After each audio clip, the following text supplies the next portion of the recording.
Добрый день, уважаемые читатели! В этом году нынешний состав Бишкекского городского кинеша завершает свою работу в связи с расширением Бишкека, и в преддверии новых выборов мы решили пригласить на интервью председателя Бишкекского городского кинеша Кангантиева Конучбека Камбарлыевича. Конучбек Камбарлыевич уже не первый год находится в Бишкекском городском кинеше. Председателем он является с 2021 года. Ранее он был депутатом нескольких созывов Бишкекского городского кинеша. В этом году у нас произошли изменения. Депутатский корпус расширился до 235 депутатов. И в нынешний момент, до сегодняшнего дня, спикером Бишкекского городского кинеша был Конучбек Кангантиев. Здравствуйте. Здравствуйте, Наталья. Рада вас видеть. Взаимно, очень рад вас видеть. Как вы ранее сказали, да, подошел уже к концу практически наш созыв. В ближайшее время указ президента вступит в законную силу о досрочном распуске местных кинешей, в том числе Бишкекского городского кинеша. Вы правильно сказали, что в рамках административно-территориальной реформы, которая на территории Кыргызстана в данный момент уже подошла к своей финальной стадии, депутатов Бишкекского городского кинеша становилось 235. Однако на предстоящих выборах в Бишкекском городском кинеше, согласно сегодняшнего законопроекта, 45. Но в Джооркинеше в данный момент рассматриваются поправки в этот закон, и, скорее всего, число депутатов будет увеличено до 51. Как вы до этого говорили, депутаты на сегодняшний день в основном обладают тремя функциями. Не в основном, а основные три функции. Первое – это контрольная, мы контролируем исполнительный орган. Второе – это представительная, мы работаем с местным населением, с горожанами. Их проблемы, их вопросы мы доносим до исполнительного органа. Ну и нормотворческие мы пишем постановления, мы пишем положения, которые утверждаем. И впоследствии мэрия города, исполнительный орган Бишкекского муниципалитета по этим нормативам работает. То есть ни одно ключевое решение не принимается без депутатов Бишкекского городского кинеша? Да, можно так сказать, однако в течение этого года, пока шла реализация административно-территориальной реформы, как вы знаете, в соответствии с указом, функции по утверждению бюджета, по утверждению тарифов города, по принятию основных ключевых решений были переданы мэрам городов. Поэтому вот именно в этот момент были приняты определенные решения, которые не были утверждены Бишкекским городским кинешем в рамках АТР.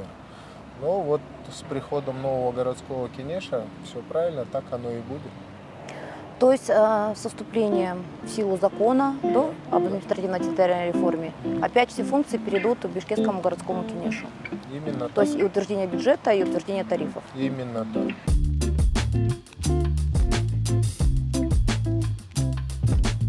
Раз мы как раз заговорили об административной реформе, расскажите, пожалуйста, какая работа сейчас проводится и какие функции выполнял городской кинеш? Значит, городской кинеш утвердил границы, новые границы. Мы согласовали схему и передали ее для утверждения в Джооркинеш. Помимо этого, как вы знаете, были присоединены новые территории, которые ранее находились в Чуйской области. Данные территории в соответствии с административно-территориальной реформой отныне стали территорией города Бишкек. Вместе с этим к нам пришли ряд вопросов, которые необходимо будет решать на данных территориях отдельно, для того, чтобы привести условия, для того, чтобы привести социальную инфраструктуру на уровень города. Поэтому вот эта вся работа в данный момент, она проводится в режиме планирования, потому что следующий год он для нас будет прорывным, территории присоединены огромные, ведется расчет финансовый, ведется расчет, собирается информация, которая требует внимания, планирования, чтобы уже со следующего года мы приступили к реализации этих проектов. Вообще, в целом, за 3 года вашей работы, вашего председательства в Бишкекском городском кинеше, чего удалось добиться, какие новые какие-то перспективы были в городе, что было проведено, какая работа, которой вы могли бы похвалиться? На самом деле, как вы до этого задали вопрос или пояснили, Бишкекский городской кинеш сам по себе не является исполнительным органом. Мы являемся нормотворческим органом. Всю информацию, которую горожане сегодня нам дают, мы ее передаем мэрии города для того, чтобы они ее проанализировали и приняли решение. Из того, что мы сделали, Бишкекский городской кинеш, 28 сессий провели, все необходимые документы, которые требовались для принятия, мы приняли. Это порядка 150 постановлений Бишкекского городского кинеша. Огромная работа, потому что, как вы видели, в Бишкекском городском кинеше были представлены много фракций, и у каждого свое мнение по каждому из вопросов. Но какие-то ключевые можете назвать вопросы, по которым были приняты решения, которые, возможно, были спорные какие-то вопросы, где депутаты, то есть у них было какое-то разные мнения, и в итоге пришли к единому решению? Допустим, административно-территориальная реформа. Речь шла, горячие споры были вокруг вот этого всего, потому что местные кинеши, как вы знаете, ряд местных кинешей с непониманием и недоверием вначале отнеслись к этому. Вот именно Бишкекский городской кинеш выступил таким неким мостом, модератором между вновь присоединяемыми территориями и городом Бишкек. Я думаю, здесь была проделана огромная работа. Помимо этого, мы постоянно поднимали вопрос о необходимости приобретения крупного подвижного состава для общественного транспорта, потому что, как вы сами заметили, все устарело. И при распределении бюджета было уделено огромное внимание именно этому. Помимо этого, я считаю, на сегодня основной задачей, с которой мы сталкиваемся, стоит и остро станет для следующего Бишкекского городского кинеша, это вопрос узаконения земельных участков, вопрос земельной амнистии, которая на сегодняшний день идет, продвигается, но я считаю, что недостаточно, скажем так, недостаточно быстро. Люди ожидают больше, поэтому это вот прям основная проблема. Этот вопрос мы поднимали постоянно на уровне районных администраций, на уровне мэра, вице-мэров. И я думаю, что это такой один из основных вопросов. Помимо этого, это, конечно, мусороперерабатывающий завод. Постоянно Бишкекским городским кинешем поднимался вопрос о необходимости его скорейшего строительства. Средства есть. Сегодня ждем от мэрии реализации. Много вопросов, которые необходимо обсуждать. На мой взгляд, сегодня самое главное, что нужно сделать, допустим, в общественном транспорте, это определить концепцию. Мы должны в конце концов понять сегодня, кто мы. Мы город для автомобилистов или все-таки мы город для пешеходов? Что мы хотим для себя? То есть, здесь много вопросов, которые мы будем обсуждать. Я думаю, что в следующем созыве начатое в этом будет закончено и доведено до логического завершения.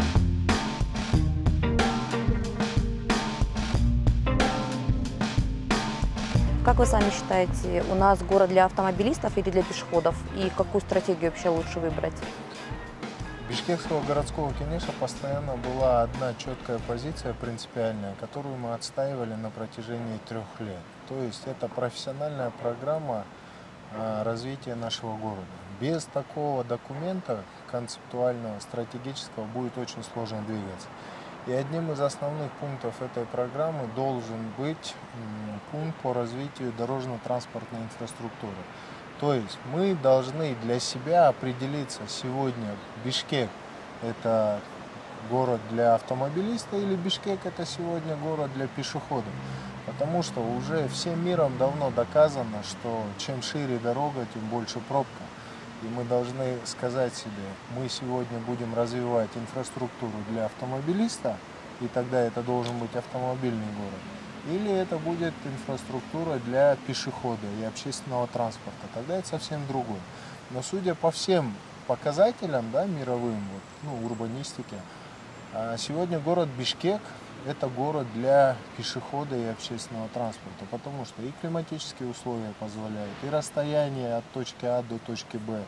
То есть все благоприятствует тому, чтобы мы стали зеленым городом пешеходов. И развивали альтернативные виды транспорта. Это и велосипед, это и разного рода скутеры, это и пешеходы. и, конечно же, общественный транспорт. Попытка была, мы были поддержаны президентом нашей страны Садыром Нуружевичем. Столько автобусов, как мы закупили в этот раз, не было никогда. Я вот депутат уже 3 созывов, я вам могу сказать это с полной уверенностью.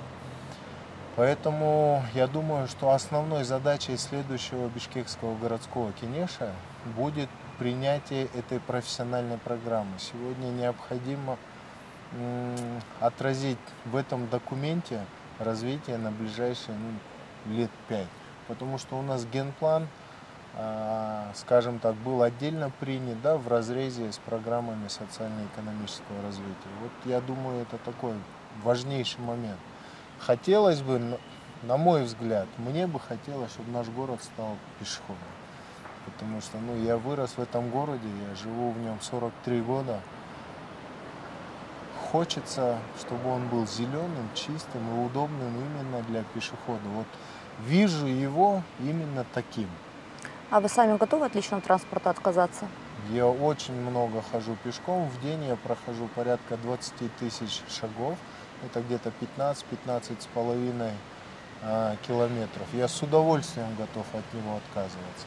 Конечно, есть вопрос немножко еще, не немножко, с пешеходными тротуарами, с велодорожками.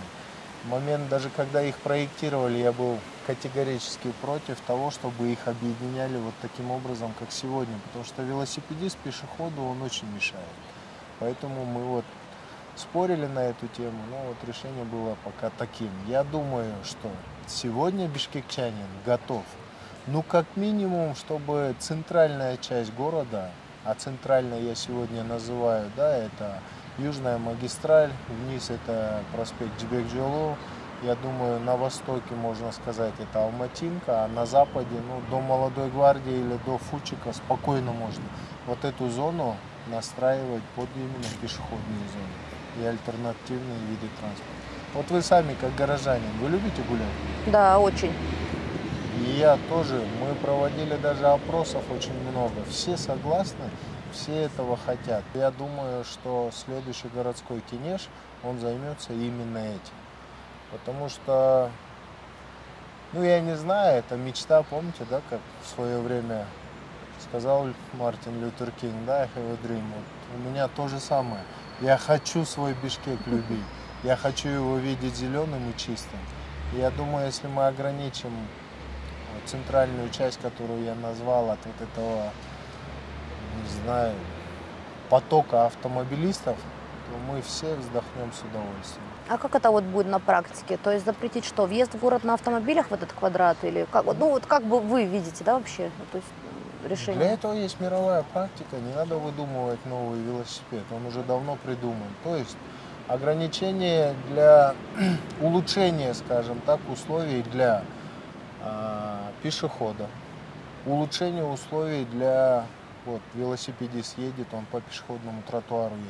Вместо этого он должен ехать по выделенной полосе спокойно, чтобы он мог с точки А в точку Б с примерно определенным временем спокойно добиваться.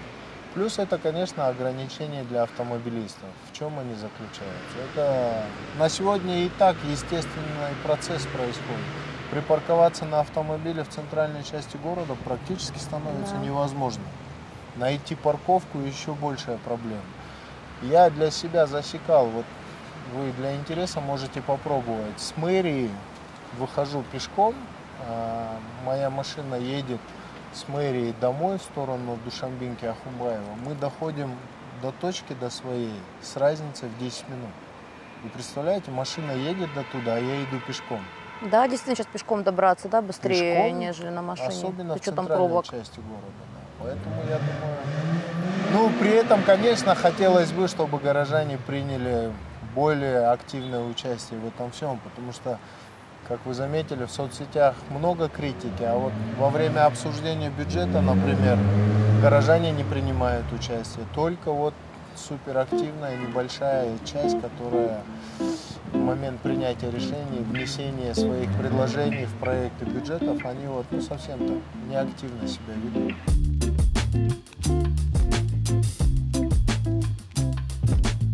раз вы говорили про свое детство, так как вы вспоминаете его. В этом году, вот как вы считаете, детям, которые проживают в Бишкеке, для них какие условия созданы? И вообще, что вот, может быть, какую-то помощь оказывал им бишкекский городской кинеш? Я скажу в целом за муниципалитет бишкекский, потому что в этом году построилось огромное количество школ. Это 18 школ, детских садов. Также уделяется внимание именно досугу детей.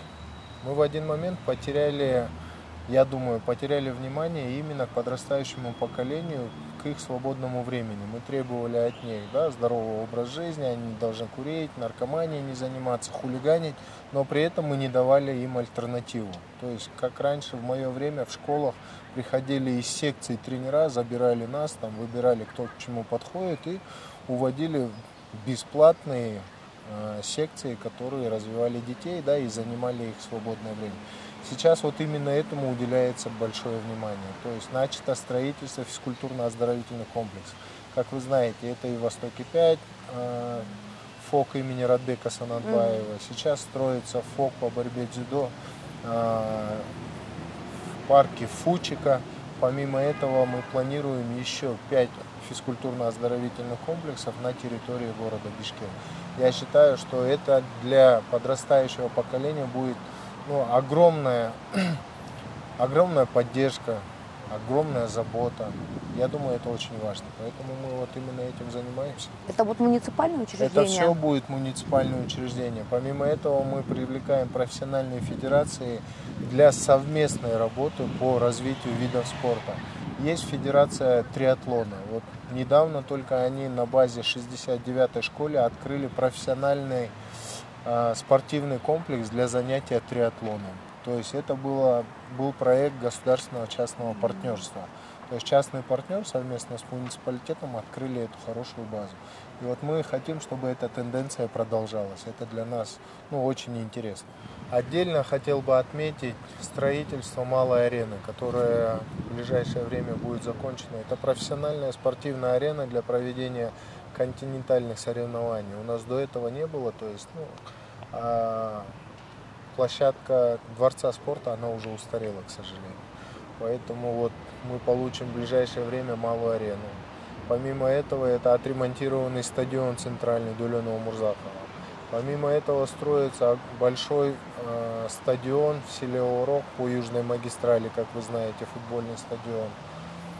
Большой, который будет отвечать всем современным стандартам. Там же построена на сегодня футбольная академия Мурас Юнайтед. То есть работа по строительству спортивных инфраструктурных объектов проведена гигантская. Просто я скажу, что за все время, наверное, суверенного Кыргызстана не было сделано столько, сколько сделано вот за эти буквально 2 года. Это говорит о заботе, о здоровье нации, будущего поколения. Да, вот физическая культура, спорт вообще он же делится на 2 категории, это здоровая нация, физическая культура и спорт высших достижений, поэтому оба эти направления, они сейчас отрабатываются.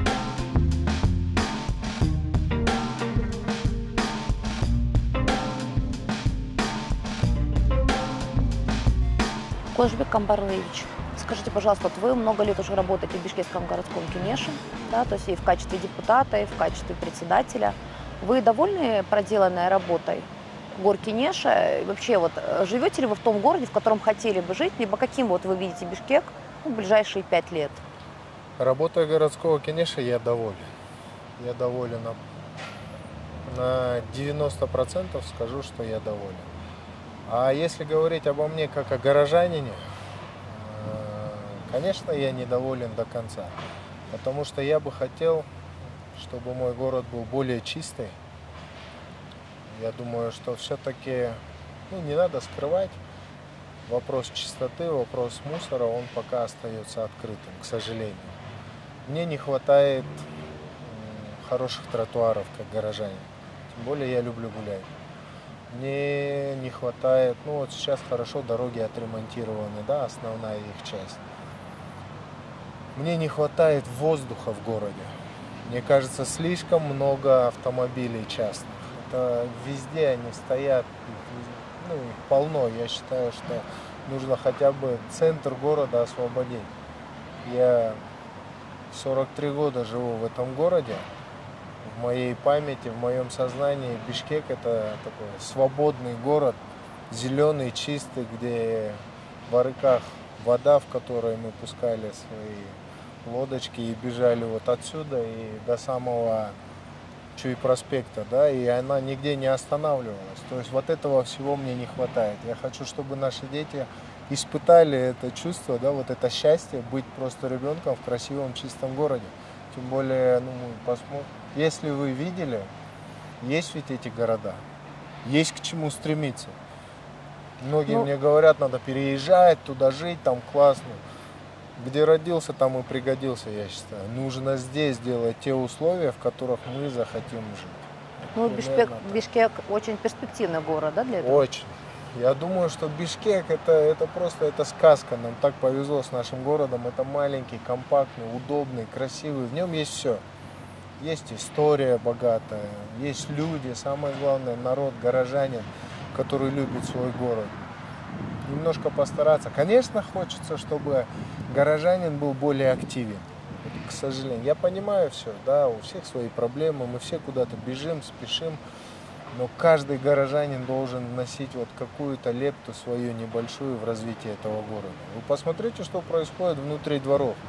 Люди, вот я как депутат вам могу это сказать, люди не хотят принимать участие в жизни своего даже двора. Постоянно мы с ними на эту тему спорим, ругаемся. Я всегда говорю, что я как депутат готов прийти только туда, где сам житель этого двора готов принимать участие, да, в облагораживании, в строительстве. Потому что привези землю, привези саженцы, еще и посади их. Так не бывает. Мы все должны приложиться к этому. Ну, примерно так. А в целом, как вы относитесь к критике горожан? Горожане же тоже депутатов критикуют за то, что они там якобы не работают, либо принимают какие-то не те решения, которые бы устраивали, да, вот, население. То есть как вообще вот вы относитесь к критике и вообще была ли она?